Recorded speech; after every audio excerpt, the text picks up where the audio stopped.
I got out of church for a very long time, and I didn't get back into church. My mother passed away in '88 with bone cancer, and I was very upset with God and everybody, everything, because my mother had passed away with bone cancer.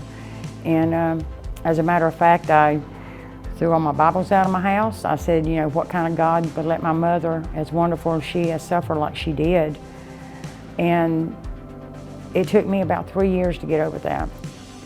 I was just struggling, and I was struggling, and I was struggling. And one of my friends told me, she said, something's going on.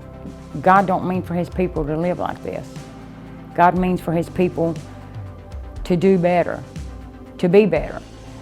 And she always tithed. As a matter of fact, as a real dear friend of mine, Phyllis, and she's actually the one who got me started going back to church.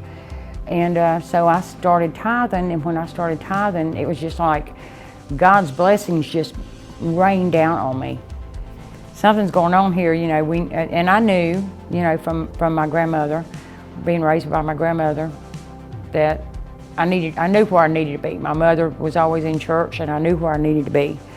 And so I started going regularly, and then that's when really I started seeing changes in my life. You have to have faith, and you have to trust, and part of that trust, you have to trust your finances, your life, and everything. You have to trust God, that he's going to take care of you. And he has taken care of me. Like I said, 5 years ago, I was 2 weeks away from being homeless, and God provided me a house. God always, I don't worry about my life. That may sound trivial, it may sound frivolous. I do not worry about my life, because I know in my heart and my soul that God's going to take care of me. He always has, and he always will.